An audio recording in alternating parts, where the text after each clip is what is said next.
Hello जी, कैसे हैं आप लोग। उम्मीद करती हूँ अच्छे होंगे सभी। मैं भी ठीक ठाक हूँ। तो स्वागत है आप सभी का आज की इस वीडियो में। आज हम लोग पढ़ने वाले हैं bio molecules, class 11th bio का एक इम्पॉर्टेंट चैप्टर है। तो सबसे पहले हम बायो मॉलिक्यूल्स को पढ़ना स्टार्ट करें उससे पहले ये जो टर्म बायो मॉलिक्यूल है इसके बारे में समझना है। आप चाह भी रहे होंगे समझना, तो आइए समझते। देखिए, इसमें एक तो है बायो एंड दूसरा है मॉलिक्यूल्स। तो बायो का मतलब आप सभी जानते हैं, बायो का मतलब होता है लाइफ या लिविंग ऑर्गेनिजम्स, एंड मॉलिक्यूल्स का मतलब मॉलिक्यूल्स। तो बायो मॉलिक्यूल्स को हम यहाँ पे लाइफ मॉलिक्यूल्स कह सकते हैं, ज़रूर कह सकते हैं। लाइफ मॉलिक्यूल्स का हिंदी क्या हुआ, लाइफ यानी जीवन। मॉलिक्यूल्स को हिंदी में कहते हैं अणु, तो इसका हिंदी हो गया जीवन अणु।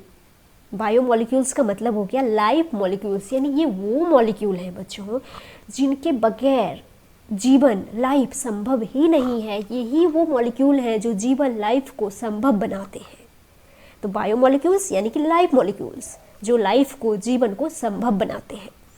अब सवाल है कि इसको बायो में क्यों पढ़ना है। बायो में क्यों पढ़ना है मतलब पता है, आप क्लास 12th केमिस्ट्री में भी इसको पढ़ते हैं, तो बायो में फिर क्यों पढ़ना है। अब देखो, बायो को हिंदी में आप कहते हैं जीव विज्ञान, यानी कि जीवन का अध्ययन। आप जीवन का अध्ययन जीव विज्ञान है।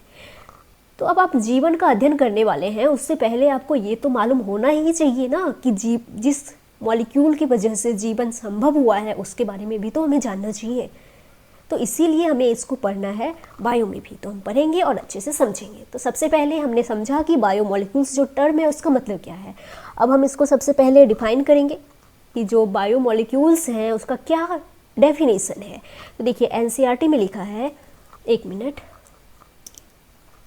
एनसीईआरटी में लिखा है all the carbon compounds that we get from the living tissue can be called as biomolecules।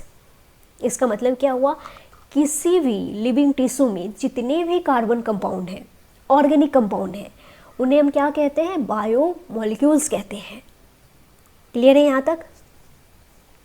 अब देखो आगे क्या लिखा है कि all living organisms are made up of the same elements and compounds।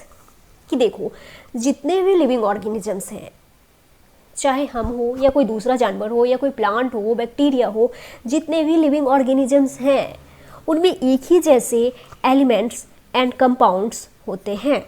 दुनिया के जितने भी ऑर्गेनिज्म हैं उनमें एलिमेंट्स तो एक कार्बन, हाइड्रोजन, ऑक्सीजन, नाइट्रोजन, यही सब है, और कंपाउंड्स भी वैसे, कंपाउंड्स भी एक ही जैसे हैं, चाहे कोई सा भी ऑर्गेनिज्म हो। एग्जाम्पल के लिए हम मान लेते हैं कि चाहे हम हो या प्लांट हो, कार्बोहाइड्रेट तो है ना, प्रोटीन है ना, लिपिड है ना। हाँ, ये हो सकता है कि टाइप्स अलग अलग हो सकते हैं, type of carbohydrate, protein, lipid, ये अलग अलग हो सकते हैं, लेकिन कंपाउंड्स तो एक ही जैसे हैं ना। चाहे कोई सा भी ऑर्गेनिज्म हो, उसमें carbohydrate, protein, lipid, nucleic acid, यही सब मिलता है। तो इसीलिए कहा गया है कि सारे लिविंग ऑर्गेनिजम्स में एक ही जैसे एलिमेंट्स एंड कंपाउंड्स मिलते हैं। क्लियर है यहाँ तक। अब देखो आगे क्या है। हाँ जी, तो देखो आगे क्या लिखा है कि if we perform an analysis of a plant tissue, animal tissue or a microbial paste, carbon, hydrogen, oxygen and several other elements are obtained. कि अगर हम किसी प्लांट टिश्यू या फिर किसी एनिमल टिश्यू या फिर किसी माइक्रोबियल पेस्ट की एनालिसिस करें, यानी एलिमेंटल एनालिसिस करें, तो जब आप किसी प्लांट टिश्यू या किसी एनिमल टिश्यू या किसी माइक्रोबियल पेस्ट की एलिमेंटल एनालिसिस करेंगे तो क्या मिलेगा आपको, carbon, hydrogen, oxygen and several other elements मिलेंगे। जब आप किसी प्लांट टिश्यू या फिर किसी एनिमल टिश्यू या फिर किसी माइक्रोबियल पेस्ट का एलिमेंटल एनालिसिस करते हैं तो आपको क्या मिलता है, कार्बन, हाइड्रोजन, ऑक्सीजन एंड अन्य एलिमेंट्स की एक लिस्ट मिलती है आपको। ठीक है, आपने किसका एनालिसिस किया, लिविंग का। अब लिविंग छोड़ो, कोई नॉन लिविंग मटेरियल ले लो, for example earth crust. Earth crust समझते हैं ना, सभी जानते होंगे। हिंदी में इसको क्या कहते हैं, भू प्रॉपर्टी, यानी कि पृथ्वी का ऊपरी भाग। तो उसका भी आप जब एलिमेंटल एनालिसिस करेंगे ना बच्चों, तो उधर भी आपको ऐसे ही एलिमेंट्स मिलेंगे, कार्बन, हाइड्रोजन, ऑक्सीजन, नाइट्रोजन, यही सभी मिलेंगे, है ना। यही इस लाइन का मतलब है जो कि एनसीईआरटी में लिखा है। अब देखिए अब आगे क्या है, आगे देखिए क्या लिखा है, ध्यान से समझिए कि a closer examination reveals that the relative abundance of carbon and hydrogen with respect to other elements is higher in any living organism than in earth crust।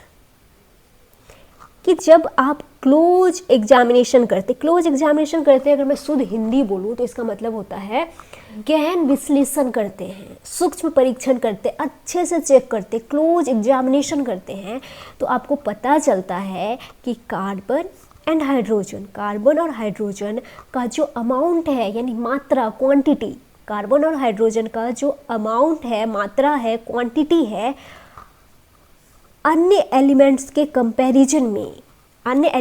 Comparison में कार्बन एंड हाइड्रोजन का जो amount है वो किसी भी living organism में ज़्यादा होता है अर्थ क्रस्ट से। तो जब आप सूक्ष्म विश्लेषण करेंगे, सूक्ष्म परीक्षण करेंगे, है ना, क्लोजर एग्जामिनेशन करेंगे आप, तो आपको ये पता चलता है कि कार्बन और हाइड्रोजन का जो अमाउंट है, यानी मात्रा, वो किसी भी लिविंग ऑर्गेनिज्म में ज़्यादा है, किससे? अर्थ क्रस्ट से, है ना। अब देखो एनसीईआरटी में एक टेबल दिया है शुरू में ही आपको डराने के लिए, लेकिन डरना नहीं है। तो आइए देखते हैं इस टेबल में क्या है। तो देखिए यहाँ पे क्या दिया हुआ है, इस टेबल को अच्छे से समझिए कि a comparison of elements present in non living and living matters, कि एलिमेंट्स का कंपैरिजन किया गया है। देखो इधर पे तो एलिमेंट्स है और इधर पे देखो नॉन लिविंग में क्या लिया गया है, अर्थ क्रस्ट को लिया गया है, एंड लिविंग में ह्यूमन बॉडी को ही लिया गया है, और इधर पे एलिमेंट्स हैं। तो आइए देखते हैं। सबसे पहले क्या हाइड्रोजन है, हाइड्रोजन अर्थ क्रस्ट में है 0.14%, और ह्यूमन बॉडी में हाइड्रोजन जो है एनसीईआरटी में दिया है 0.5%। आप देख सकते हैं ये एनसीईआरटी बुक ही है। मैं ऐसा क्यों कह रही हूँ कि एनसीईआरटी में 0.5% दिया है, क्योंकि हाइड्रोजन का जो परसेंटेज है ह्यूमन बॉडी में वो होता है लगभग 9.5%। अब यहाँ पे 0.5% दिया है, क्यों दिया है नहीं पता, लेकिन हाइड्रोजन का जो परसेंटेज होता है ह्यूमन बॉडी में वो होता है लगभग 9.5%। ये भी आपको दिमाग में रखना है। अब देखो अब दूसरा क्या है, कार्बन है। कार्बन अर्थ क्रस्ट में है 0.03% और ह्यूमन बॉडी में है 18.5%। तो यही तो मैं आपको समझा रही थी कि कार्बन और हाइड्रोजन का जो मात्रा है, अमाउंट है, परसेंटेज है, वो लिविंग में ज़्यादा होगा। देखो यहाँ ह्यूमन बॉडी में ज़्यादा है ना अर्थ क्रस्ट से, तो यही तो इससे पहले मैंने आपको समझाया था। अब देखो आगे क्या है, ऑक्सीजन। ऑक्सीजन अर्थ के क्रस्ट में कितना है, 46.6% है, और ह्यूमन बॉडी में कितना है, 65%। नाइट्रोजन अर्थ क्रस्ट में वेरी लिटिल, बहुत ही कम है, और यहाँ पे कितना है, 3.3%। सल्फर अर्थ क्रस्ट में है 0.03%, इधर है 0.3%। सोडियम यहाँ पे है 2.8% और इधर पे है 0.2%। कैल्शियम यहाँ पे है 3.6%, यहाँ पे है 1.5%। मैग्नीशियम यहाँ पे है 2.1%, यहाँ पे है 0.1%। और सिलिकॉन यहाँ पे है 27.7% और इधर पे क्या है, ह्यूमन बॉडी में क्या है, नेग्लिजिबल। तो अब आप देखो कि एलिमेंट्स जो इधर जितने भी एलिमेंट्स दिए हैं, carbon, hydrogen, oxygen, nitrogen, sulphur, sodium, calcium, magnesium, silicon, ये देखो ये जो भी एलिमेंट्स यहाँ पे दिए हैं ये सारे के सारे एलिमेंट्स ह्यूमन बॉडी में हैं और अर्थ क्रस्ट में भी तो हैं। तो यहाँ पे जो डिफरेंस है वो किसका है, तो वो है क्वांटिटी का, मात्रा का, अमाउंट का डिफरेंस है। अगर मैंने अभी आपको बताया कि हाइड्रोजन और कार्बन का जो अमाउंट है वो ह्यूमन बॉडी में ज़्यादा है अर्थ क्रस्ट से, वैसे अगर आप ऑक्सीजन देखिए तो ऑक्सीजन यहाँ पे कितना है, अर्थ क्रस्ट में 46.6% है, लेकिन ह्यूमन बॉडी में है 65%। तो ये भी तो ज़्यादा है ना, ये भी आप याद रखना कि ऑक्सीजन भी ज़्यादा है। तो अमाउंट का फ़र्क है कि कुछ एलिमेंट्स जो हैं वो ह्यूमन बॉडी में ज़्यादा है, तो कुछ जो है वो अर्थ क्रस्ट में ज़्यादा है। तो यहाँ पे जो लिविंग एंड नॉन लिविंग में जब एलिमेंटल एनालिसिस किया आपने, एलिमेंटल एनालिसिस, तो जो मेजर मेन डिफरेंस है वो किसका है, वो है क्वांटिटी का, परसेंटेज का, मात्रा का, जो कि आप यहाँ पे इस लिस्ट में देख सकते हैं। अभी देखो, क्योंकि ये एनसीईआरटी का डेटा है तो आप याद कर सकते हैं, जैसे कि ह्यूमन बॉडी में कौन सा एलिमेंट सबसे ज़्यादा है, फिर उससे कम, फिर उससे कम, ऐसे एक आप ऑर्डर याद कर सकते हैं। लेकिन अगर आपको नहीं याद हो रहा है तो कोई बात नहीं, आप बस 4 चीज़ याद कर सकते हो, कर लो। वो 4 चीज़ ये याद करना है कि देखो, अर्थ के क्रस्ट में सबसे ज़्यादा क्या है, तो ये ऑक्सीजन सबसे ज़्यादा दिख रहा है, और ह्यूमन के बॉडी में भी क्या है, सबसे ज़्यादा ऑक्सीजन ही है। तो जो ऑक्सीजन है वो दोनों में मैक्सिमम है, इसमें अर्थ क्रस्ट में भी है और इसमें भी। अब अर्थ क्रस्ट में मिनिमम क्या है, नाइट्रोजन है। देखो नाइट्रोजन वेरी लिटिल, बहुत ही कम है, और ह्यूमन बॉडी में मिनिमम सिलिकॉन है, नेग्लिजिबल, ये है। तो आप 4 चीज़ें याद रख लो। देखो मैंने यहाँ पे आपके लिए लिख भी दिया, ये टेबल आपको समझ में आ गया। मैं इसको हटाती हूँ। देखो यहाँ पे मैक्सिमम ह्यूमन में क्या है, ऑक्सीजन है, हमने भी टेबल में देखा, और अर्थ क्रस्ट में भी ऑक्सीजन है, दोनों में मैक्सिमम ऑक्सीजन ही है। लेकिन अर्थ क्रस्ट से ज़्यादा ऑक्सीजन है कहाँ पे, ह्यूमन बॉडी में, ये भी आपको नहीं भूलना है। ह्यूमन में मिनिमम क्या है, सिलिकॉन, और इसमें मिनिमम क्या है, नाइट्रोजन। ये 4 बात अगर आप याद रख लेते हैं तो वो टेबल नहीं भी याद रखिए तो चलेगा, ऐसा कोई है नहीं, बहुत इंपॉर्टेंट है, उससे क्वेश्चन बहुत आता है, ऐसा भी कोई बात नहीं है। तो ये पेज तो ख़त्म हुआ हमारा। अब मैं पेज पलट रही हूँ।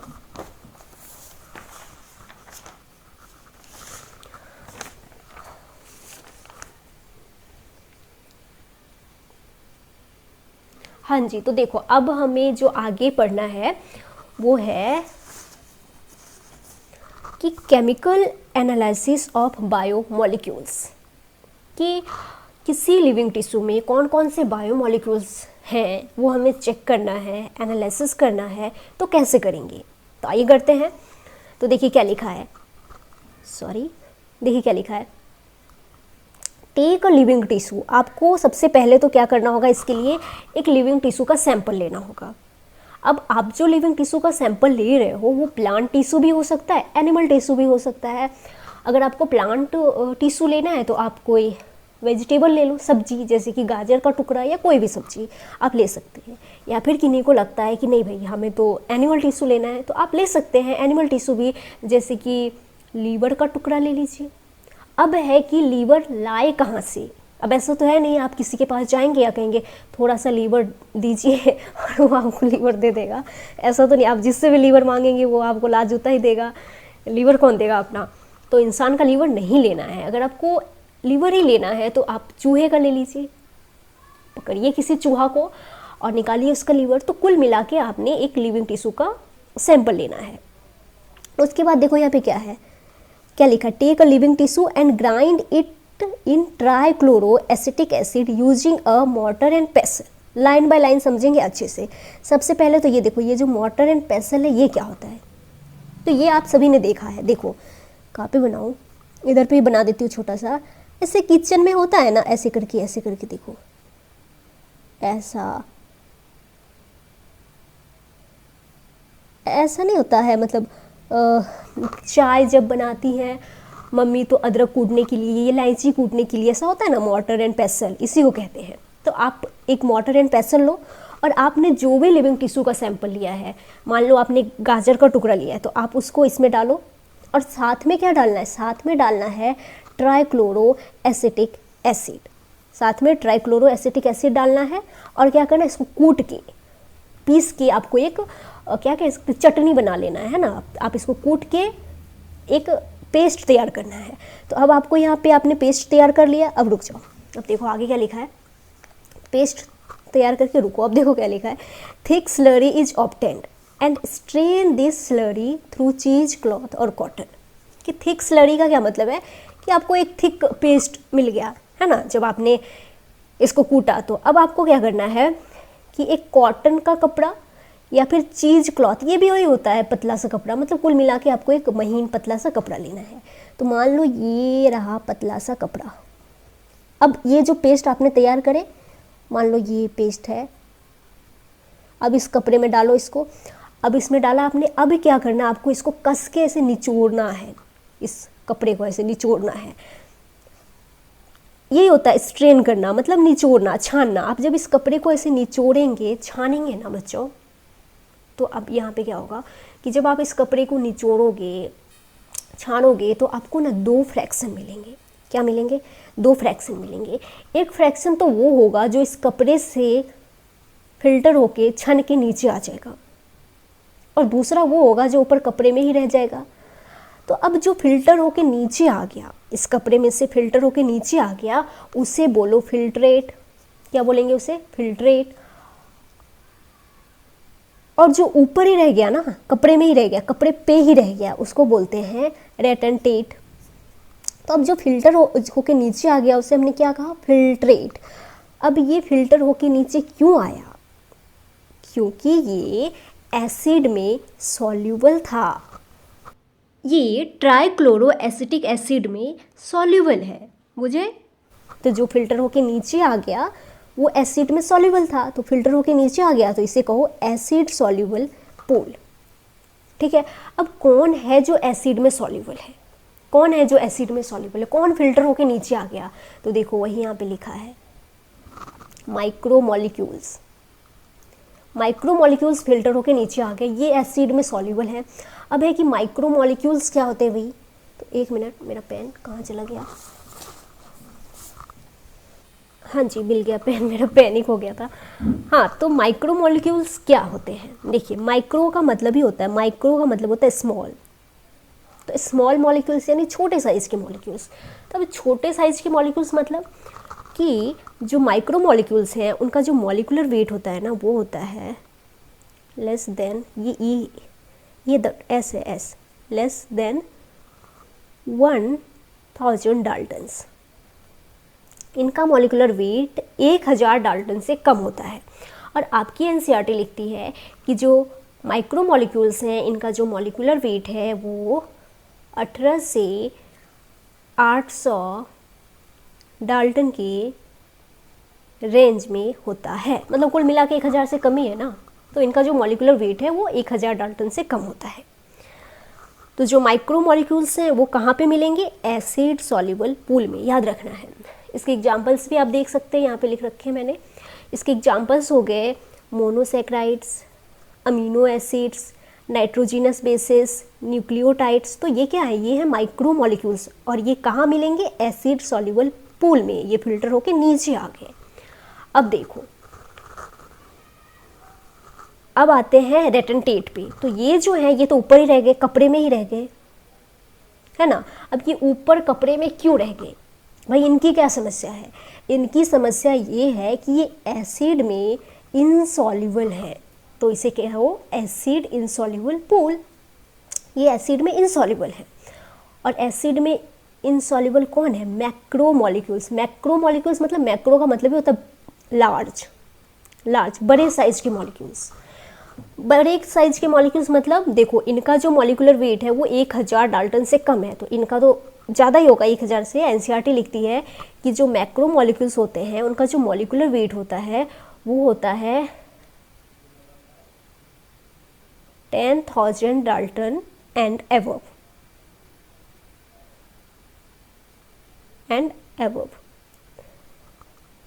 ये एनसीईआरटी लिखती है। तो जो मैक्रो मॉलिक्यूल्स हैं, बड़े साइज के मॉलिक्यूल्स हैं, वो ऊपर ही रह जाएंगे, है ना।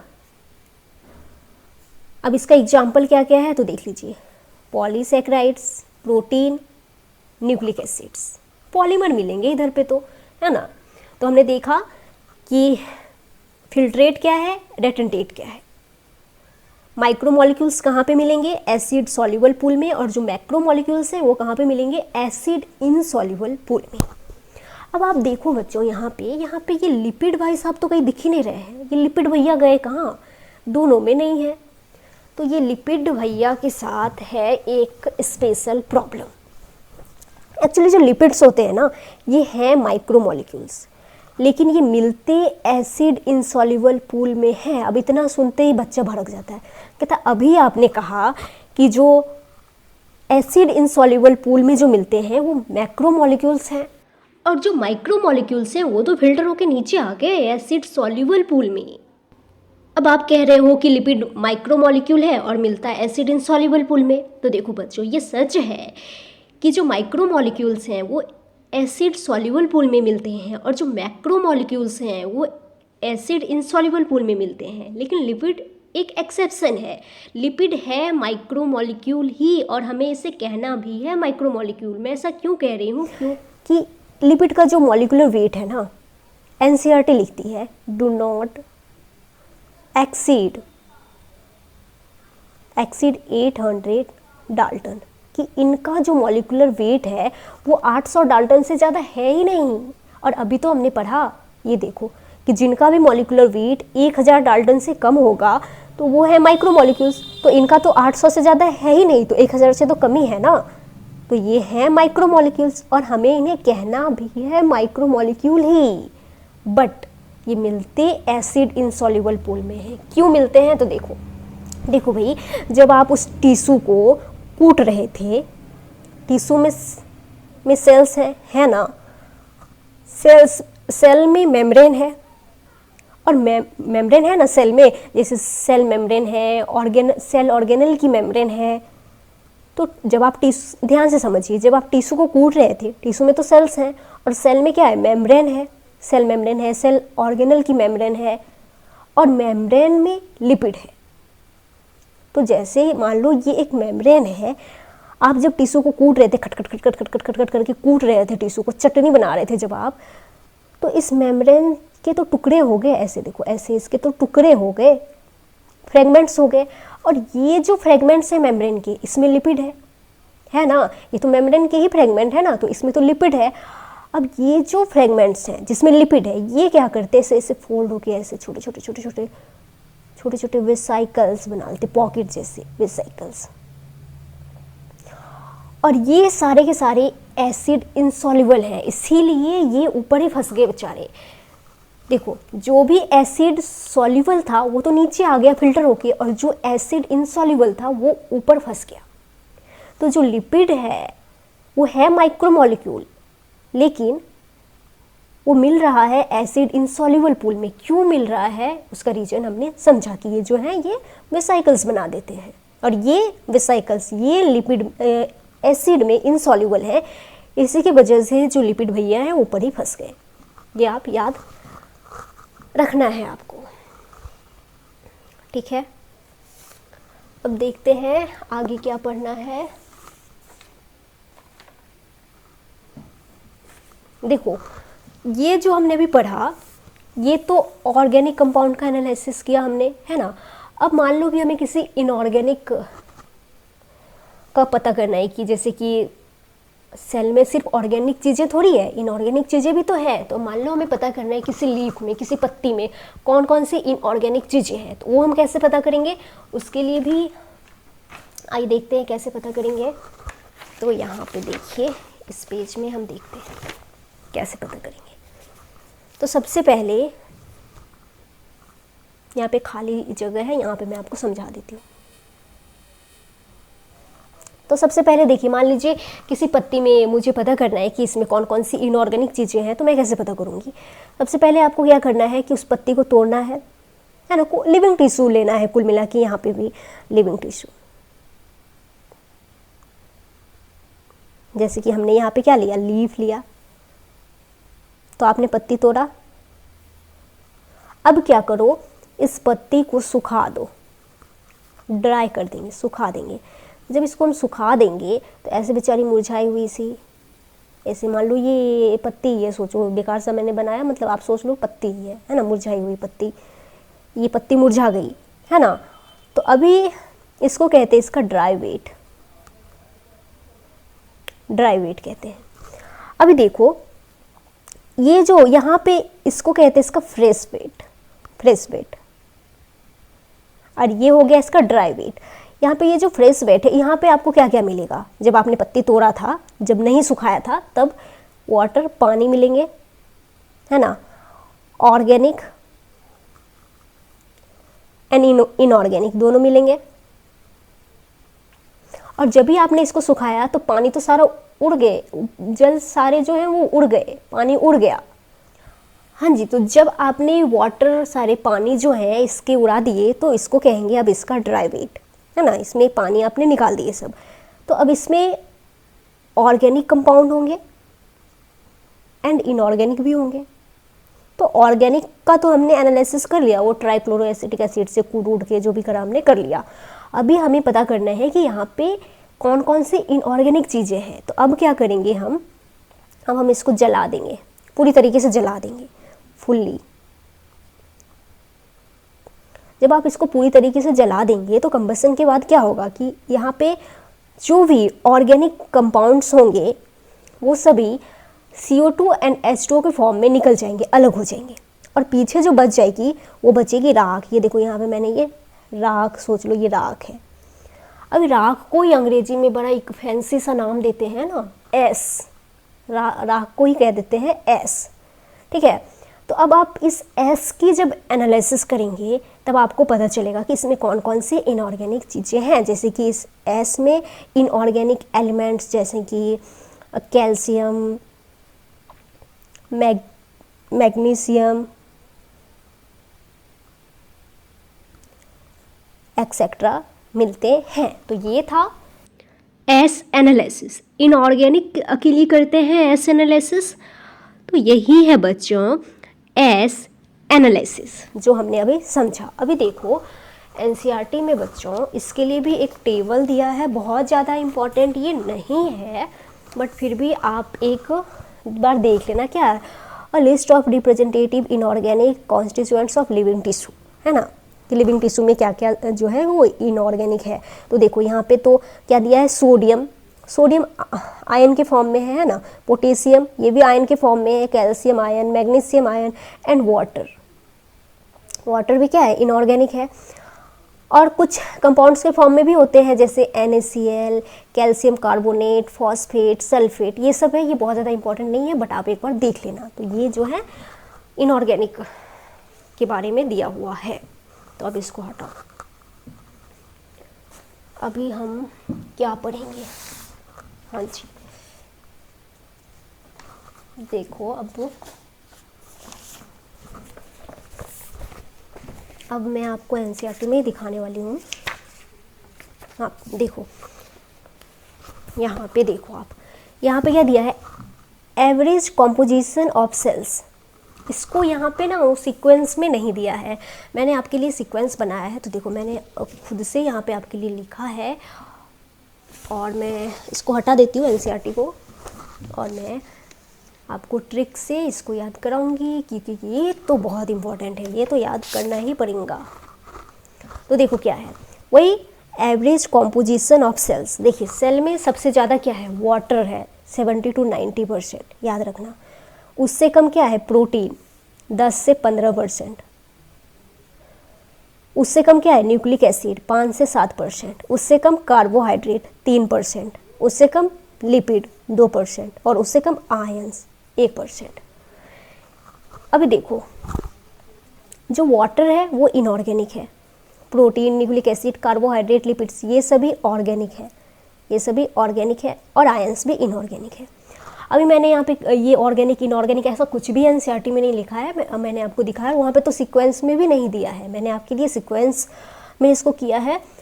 और साथ ही आपके लिए लिख दिया कि इनऑर्गेनिक, ऑर्गेनिक, कौन इनऑर्गेनिक है कौन ऑर्गेनिक है। ये क्यों लिखा पता है, क्योंकि देखिए आपसे ना क्वेश्चन पूछा जाता है कि most abundant organic compound in cells is, तो आप मस्त जो है वाटर को टिक करके आ जाते हैं। गलती से भी कृपया वाटर को टिक ना करें क्योंकि वाटर तो इनऑर्गेनिक है। अगर आपसे सिर्फ ये पूछा जाता है मोस्ट अबंडेंट कंपाउंड तो फिर आप वाटर टिक करो, लेकिन यहाँ पे जब सामने लिखा है कि मोस्ट अबंडेंट ऑर्गेनिक कंपाउंड तभी तो प्रोटीन करो, वाटर करने से नहीं होगा ना, क्योंकि वो तो इनऑर्गेनिक है, प्रोटीन करना पड़ेगा ना, ऑर्गेनिक पूछा है तो इसीलिए मैंने लिख दिया कि यहाँ पे जो जैसे बच्चे जो है ऑर्गेनिक पे ध्यान नहीं देते, जैसे कंपाउंड मोस्ट अबंडेंट मस्त वाटर टिक करके आ जाते हैं, लेकिन आपने ऐसी गलती नहीं करनी। अगर ऑर्गेनिक पूछा गया है तो प्रोटीन टिक करो, अगर सिर्फ कंपाउंड पूछ रहा है तो वाटर टिक करो। तो बस एक सवाल के लिए मैंने इतना लिखा। अब एक ट्रिक बताओ भाई कि याद कैसे करनी है। तो देखो इसका सिंपल ट्रिक मैं किधर पे लिखूँ, ऐसे देखो लिख लो, वाओ प्रोफेसर, प्रोफेसर को शॉर्ट में लिख देती हूँ इसलिए, ने कार ली, ली में एल आई, एल आई को अलग अलग कर देना, ली का एल आई दोनों अलग कर देना। वाओ यानी वाटर, प्रोफेसर यानी प्रोटीन, ने यानी न्यूक्लिक एसिड, कार यानी कार्बोहाइड्रेट, ली का एल यानी लिपिड एंड आई मतलब आयंस। इस ट्रिक से आप याद रखो, कभी नहीं भूलोगे, और ये सीक्वेंस है ना। और ये तो आप याद कर ही सकते हैं, ये बहुत टफ है नहीं परसेंटेज, तो ये आप याद कर लेना। तो अब ये हो गया, अभी क्या पढ़ेंगे, 1 मिनट। हाँ जी, तो बच्चा लोग ये तो हो गया, अब आप पढ़ते हैं कुछ और। ये है प्राइमरी एंड सेकेंडरी मेटाबोलाइट्स। इसके बारे में एनसीईआरटी में दिए हैं primary metabolites and secondary metabolites. अब ये क्या है भाई, आओ समझते हैं। देखो प्राइमरी मेटाबोलाइट्स क्या होते हैं, प्राइमरी मेटाबोलाइट्स होते हैं बायोमोलिक्यूल्स। बायोमोलिक्यूल्स बोले तो वही जो आपने पढ़ा या फिर इस चैप्टर में हम डिटेल में पढ़ने वाले हैं, carbohydrate, protein, fats, amino acids, nucleic acid. तो प्राइमरी मेटाबोलाइट्स क्या होते हैं, बायोमोलिक्यूल्स। अभी देखो बायोमोलिक्यूल्स, प्राइमरी मेटाबोलाइट्स, ये तो सभी में पाए जाएंगे ना, तो मैं यहाँ पे लिख देती हूँ found in all living organisms, ये तो सभी में पाए जाएंगे बायोमोलिक्यूल्स, है ना। अभी देखो जो सेकेंडरी मेटाबोलाइट्स है बच्चों, वो सभी में नहीं पाए जाते हैं, इसको सिक्रीट करते हैं प्लांट्स, फंजाई एंड माइक्रोब्स, है ना। अब देखो जो सेकेंडरी मेटाबोलाइट्स हैं, ये ना इसको आप कह सकते हैं these are derivatives of primary metabolites. लिख देती हूँ यहाँ पे, these are derivatives of primary metabolites, PM short में लिख दिया है ना, क्योंकि स्पेस भी नहीं है। तो जो सेकेंडरी मेटाबोलाइट्स हैं, these are derivatives of primary metabolites, मतलब ये प्राइमरी मेटाबोलाइट से डिराइव हुए हैं, मतलब ये प्राइमरी मेटाबोलाइट के टूटने उठने फूटने से बने हैं। और सेकेंडरी मेटाबोलाइट सभी में नहीं पाए जाते हैं, लेकिन प्राइमरी मेटाबोलाइट सभी में पाए जाते हैं। सेकेंडरी मेटाबोलाइट को, इसको कौन बनाते हैं, plants, fungi and microbial cell, ठीक है, ये आपको याद रखना है। और इसके कुछ एग्जांपल्स देखो यहाँ पे दिए हैं, ऐसे आगे हम ये एग्जांपल्स आप देख लेना, ऐसे डिटेल में आगे टेबल दे रखा है सेकेंडरी मेटाबोलाइट्स का, जो बहुत बहुत बहुत इंपॉर्टेंट है, जिससे क्वेश्चन भी आता है और कंफ्यूज भी करता है आपको, तो उसको हम अभी देखेंगे। अभी देखो ये आप देख लेना, है ना। अभी ऐसे मैं अभी उसका एग्जाम्पल डिटेल में बताऊँगी आपको। जो प्राइमरी मेटाबोलाइट है ना बच्चों, प्राइमरी मेटाबोलाइट्स वो क्या करते हैं, वो सेंट्रल रोल प्ले करते हैं या को मेजर रोल प्ले करते हैं नॉर्मल मेटाबॉलिक एक्टिविटीज़ में। जो प्राइमरी मेटाबोलाइट्स हैं ये सेंट्रल या बोलो मेजर रोल प्ले करते हैं नॉर्मल मेटाबॉलिक एक्टिविटीज़ में। लेकिन जो सेकेंडरी मेटाबोलाइट है वो सेंट्रल या मेजर या मेन रोल प्ले नहीं करते हैं। हाँ, इनका एक्सेसरी रोल हो सकता है, एग्जाम्पल से समझ लो। जैसे देखो फोटोसिंथेसिस में क्लोरोफिल जो है वो फोटोसिंथेसिस में मेजर रोल प्ले करता है। तो क्लोरोफिल क्या है, प्राइमरी मेटाबोलाइट है। लेकिन कैरोटीनॉइड ये फोटोसिंथेसिस में तो एक्सेसरी रोल प्ले करता है, तो ये क्या हो गया, ये सेकेंडरी मेटाबोलाइट हो गया। तो जो सेकेंडरी मेटाबोलाइट है इनका जो है वो मेटाबॉलिज्म में सेंट्रल या मेन या मेजर रोल नहीं होता, ये आपको याद रखना। अरे जो सेकेंडरी मेटाबोलाइट्स है ना, ज़्यादा इनके तो ज़्यादातर के फंक्शन ही नहीं पता कि ये क्यों है ना। लेकिन हाँ, अब कुछ कुछ के फंक्शन जो हैं वो पता चलने लगे हैं, कुछ कुछ के फंक्शन पता चलने लगे हैं। मतलब ये कि देखो जो प्लांट्स जो भी कुछ टॉक्सिक जहरीली सी चीज़ें बनाते हैं, जो भी प्लांट्स, वो क्यों बनाते हैं, मतलब क्या उनको अच्छा लगता है, उनको खुशी मिलती है कि मैं अपने साथ जहरीली चीज़ें रखूं? नहीं, तो क्यों बनाते हैं, ताकि उन अपना सुरक्षा के लिए, कोई भी इंसान जैसे हम ही लोग अपना सुरक्षा के लिए बहुत कुछ करते हैं, वैसे ही प्लांट्स जो वो जहरीली सी चीज़ें बना रहे हैं, वो बना रहे हैं ताकि उन्हें हर्बीवोर ना खा सके, हर्बीवोर एनिमल, तो सुरक्षा के लिए बना रहे हैं।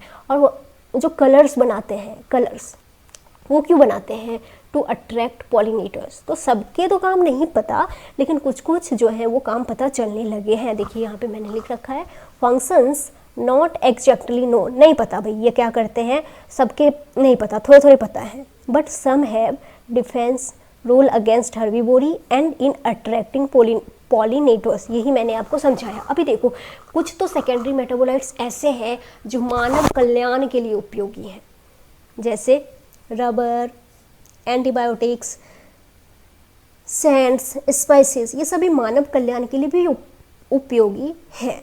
तो ये था प्राइमरी एंड सेकेंडरी मेटाबोलाइट्स में डिफरेंस। ठीक है, अभी देखो एनसीईआरटी में एक टेबल दिया है, कहाँ चला गया यार, इधर भाग गया, हाँ इधर दिया है टेबल। अभी देखो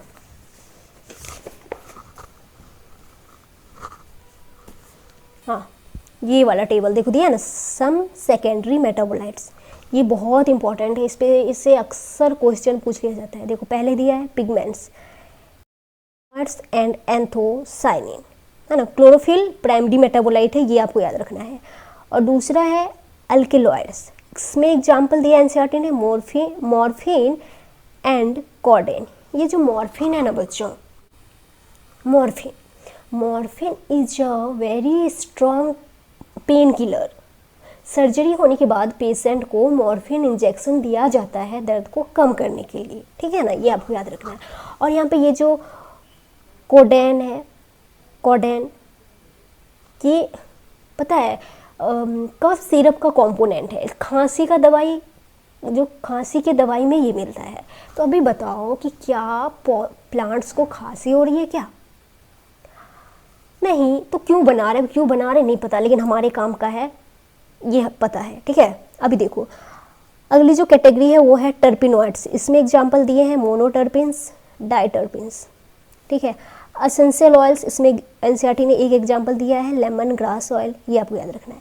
टॉक्सिन्स यानी जहरीली सब्सटेंस, है ना, जहरीली, उसमें एग्जांपल दिया है कि एब्रीन एंड राइसिन, ये आपको याद रखना है। ये इम्पॉर्टेंट है क्योंकि इस पर सवाल पूछा जा चुका है। लैक्टिन्स, इसका एक एग्जांपल दिया है कॉनकेनावेलिन ए।